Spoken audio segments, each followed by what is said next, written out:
Hello and welcome to another episode of 1000 Actually Fun Books, where we review books of every genre, looking for the best of fun escapist books.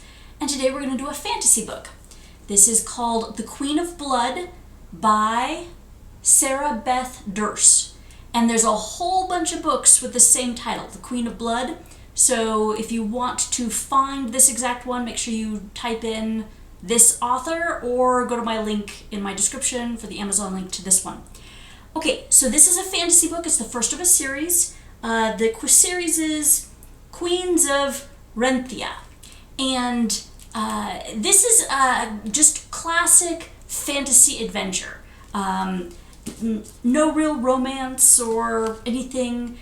So normally I start in with the plot, but actually in this book I'm going to start with the world building, because the way the author has set up this interesting fantasy realm makes a really difference on what the plot is. That's really very big part of the plot is the world. So let's talk about the world building first, which I really liked. The author did a fantastic job with something unique and interesting. Okay, so let's start with the environment. The people live in a world in trees. So they can get to the ground, but these are ginormous trees. So like one tree could have 20 houses in it, in the branches, and there's just everywhere there are trees. And they get around through bridges in the trees and different levels in the trees and doing whatever they call the rope things, where you can slide down a rope, those kind of paths, to go from tree to tree to tree all throughout their world. Again, they can get to the floor, but they just generally don't. They tend to be everywhere in trees. So that's an interesting world, just starting right there.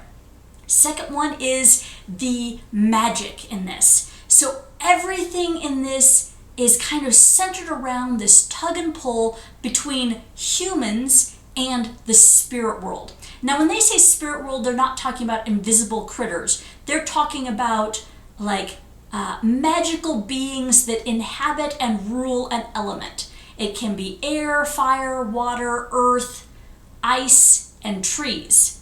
So these are the 6 elements that they consider, and so each little spirit critter can be part of one of those things. So for example, a water spirit can control water. A fire spirit can control fire. And in this world, they are everywhere. You know, every inch of the world, it seems, although that's an exaggeration, has all these little spirits, and they can be wimpy little spirits that, you know, just do a candle flame, but really want to start a fire bigger than that, or a ginormous critter that can swallow a whole tree, which, remember, this is a 20-house tree.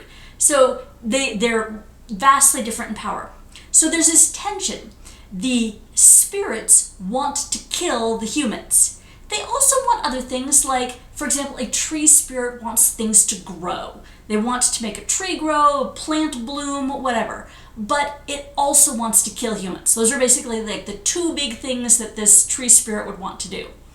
And so the humans, on the other hand, obviously do not want the spirits to kill them, but they also need the spirits. It turns out in this world, which is just very fascinating, the earth would die basically without the spirits. Like if you kill a tree spirit, an entire tree will crumble to dust immediately.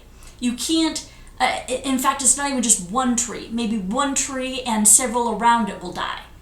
And if you kill an earth spirit, then a chunk of earth will no longer support life. You can't use it for farming, it won't have water, it's just dead. Or again, a water spirit. If you kill a water spirit, then there is a spot in the earth that will never have rain or won't have a spring will dry up or something like that. So the humans can't kill the spirits unless they want to suffer the consequences. So you've got that tension going on. You need to control the spirits, but you don't want to kill the spirits, and the spirits just want to kill the people, but they can't. And how can they not? Okay, the system that is set up is every realm, and there are several realms, we'll just stick to the one that we're in because we never really see the other realms, is that there is a queen.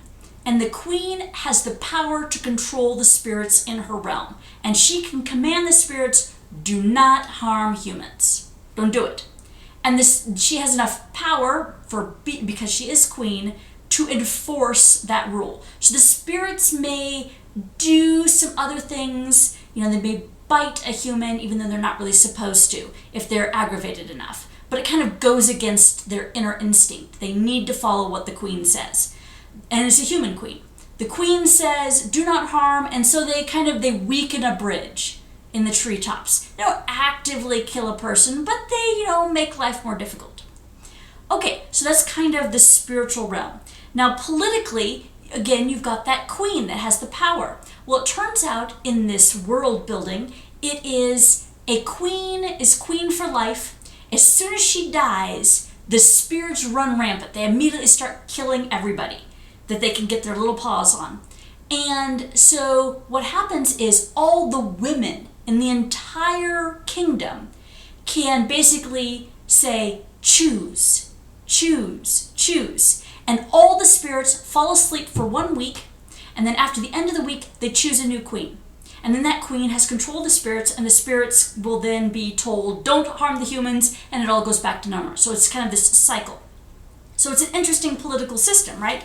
And the ones that the spirits choose, they have a group of unrelated women, they're always women, that are powerful and have been trained. These are the heirs to the queen, just selected of people that have enough ability and are presented to the spirits. So our main character, so now we get to the plot.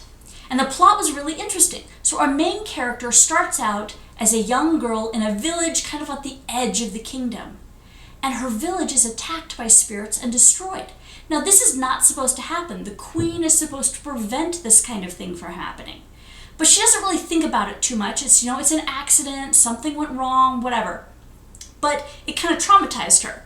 So she goes to the capital to be trained in hopes that she can be part of maybe be the next queen sometime in the future when the current queen dies. That she can prevent this from happening to her family or to other families. And so the book follows mostly, not exclusively, mostly along on her journey to becoming one of the heirs. Now, the other part of the plot is what's up with the queen, and there is a champion that is part of a system that tries to protect the heirs and the queen that finds out about the village that's destroyed and comes to the queen and goes, what's up with this? Is your power weakening? What's up with that? And the queen gives an excuse on what happened there. And so I'm not going to give spoilers on that, but we'll just say part of the story is what's up with the queen and what can be done about it. And then, so you've got those two kind of threads going through the story. And it's a really interesting plot, not just because you're fascinated by the world building, but also the plot itself on how our main character is growing and understanding her power, and then what's happening with the political situation with the queen, and why are things happening the way they are. It was really good. So the world building was fantastic. The plot is really engaging and just really held my attention. I kept wanting to get back to this book to kind of find out what happens and was really drawn in, losing track of time as I'm reading it. So those are all very positive things. But there's some other things that I also liked about this book. One is the tone. It's not humorous. I tend to like humorous books, and this book is not, but it's also not grimdark. So people die, like I said, right at the beginning, the first chapter, our main character's village is destroyed, and you can kind of taste hints of how that can be a tragedy. I mean, you can see how it could be a tragedy to our main character, but you don't viscerally feel it. It's sad, but it's not the end of the world. You're not tearing up as a reader. And it does that on several other occasions too. People die or bad things happen, but it's not grim, dark, gory, bad. It's just fantasy bad, people die in battles, that kind of thing. So the author did a good job with that, with the tone. Our main character, her name is Delina, I think, Delina. Okay, Delina. So Delina is a likable character, but this is not a tale of the chosen one, like of the ranking of candidates that are trying to get into being trained to be queen.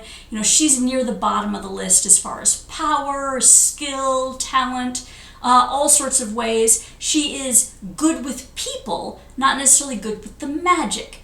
And but her personality does come across pretty well. She tends to have a lot of integrity. She will fess up if she did something wrong. She's the kind of kid that would do well in her ethics class, right? And she's stubborn. She really wants to work hard, and you can really admire that in a lot of areas where she doesn't have the skill, but she tries and she tries and she tries, kind of thing. And so I like that as a character. You didn't feel like this was Superwoman and just obstacles fall beneath her. Instead, she has to struggle to get past all the obstacles in her life, and that's an admirable characteristic. You really like her as a character. The bad guy is not quite as three-dimensional. Our champion, that's our other thread that we follow kind of along with him, is again not quite as three-dimensional, but they're still interesting characters. So the character development in the story was pretty good, even if not the highest level. This isn't about the characters and their relationships, it's about the plot. But they still it's still decently interesting. Let's see, what else?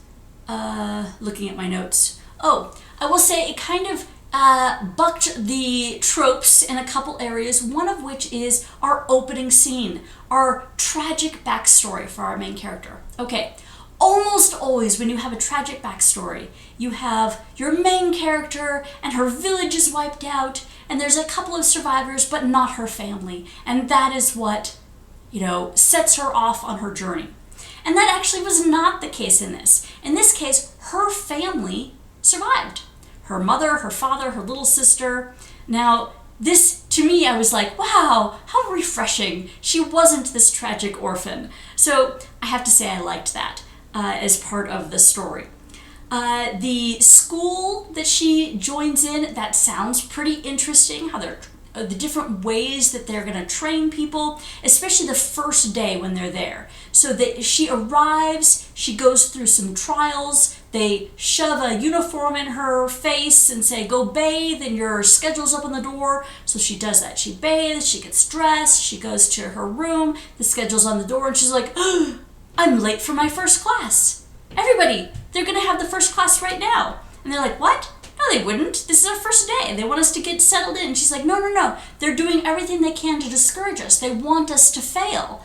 And so she rushes down, and she's right. They have already started class. And it's kind of an interesting setup for this school. The school kind of is trying to encourage girls to drop out. So they're doing their best to make it difficult and uncomfortable in various areas. Not to the point of being torturous or anything, but basically to say, look, you can drop out anytime you want, and if you're not willing to really work for it, you shouldn't be here. So anyway, so that continues on. That's just an interesting setup for a schooling system that's kind of different. I like that. Okay, so I liked a whole bunch. There were a couple things, very little, that I didn't like. So one is there's especially at the beginning, a little bit sense of helplessness of somebody misusing their power, and that helpless sense of there's nothing you can do about it. I don't like it when that happens, but it wasn't a big deal in this book. It was a tiny little piece, and so it's not a big dislike. It's just kind of minor, maybe a little bit personal pet peeve kind of thing. One, I will say, a lot stronger dislike. So our main character at one point is blinded. It's temporary, but she is definitely blinded. They have bandages over her eyes. And she's doing things that are completely unrealistic. So it kind of breaks that, your sense of disbelief here, just is like, what? So for example, she's blinded and she goes up in the trees, she's mid-level on these ginormous trees, and she has to jump from branch to branch. And she does this blindfolded with somebody just telling her, oh yeah, that's 3 feet away. And so she jumps and makes it. And I'm sitting there going, really? I don't think so. Just a couple of things like that when she's blinded that really broke my sense of, realism here on what it is that these characters can do. So I feel like they should have made that a lot less strong on the blindness. Like, everything is blurry, but she can see blobs or something like that. That would have worked with what they did. But because they were like, no, she's completely blind, she can't see anything, some of the things that they had her do just were out of realm of possibility. So I didn't like that. My second thing, this is again just a minor thing, would be I really felt like this book should have been 2 books. Like, they time skipped a lot in this, huge chunks of time. So you have when she's 9, and then, 2 chapters later she's 14, and 2 chapters later she's 16, and 2 chapters later she's 18. That kind of, it was too much in too short of a time, especially the schooling. So the schooling it started out really interesting. You get really into it for again, 2 chapters, and then you skip ahead a couple years and you get 1 chapter or something of it. And I really felt like, the author could have spent much longer on that part, which would have been really interesting, of her part in the school system and learning all about the worldview and building relationships and all that kind of thing, and still had an interesting plot. There was definitely things in it that could have made it a climactic ending without having to go beyond that. So I felt like this book should have been 2 books, not 1 book. And again, this isn't a big deal because you can certainly, read this whole book and not go, oh, that's horrible. But it's there. This does set up for a sequel. It does not, with hints of what is probably going to come, but it's not a cliffhanger. You can read this 1 book and just be satisfied right there, which is nice. So overall, I would give this 2 thumbs up. I really liked it. It was a lot of fun to read. It has all the elements of a good fantasy adventure story that would really hold your attention and be interesting and fun and exciting. So I do recommend it if you like this kind of book. Okay, so I've got 2 things for part 2, one of which is the book I'm going to do next, but there's going to be an interlude. Before I get into my next book, I'm doing a celebration of having, because this book was my 50th book that I recommend. So I've done more than that in reviews, 74 or something like that number of reviews, but this was my 50th recommended book. So I'm going to do an interlude, which is going to be picture books. So I'm going to do 5 picture book reviews next time, not counting it as part of my series because I don't want to do 1 picture book. Like I usually review 1 book, but this picture books are too short to do that. So I'm going to do 5 of them in 5 different, one for each of 5 categories. I'll go over that next time. And then after that, I'm going to do a mystery, A Christmas Carol Murder by Heather Redmond. So this one is going to be the book that I'm going to do after the picture books. So thank you for watching, and I'll see you next time.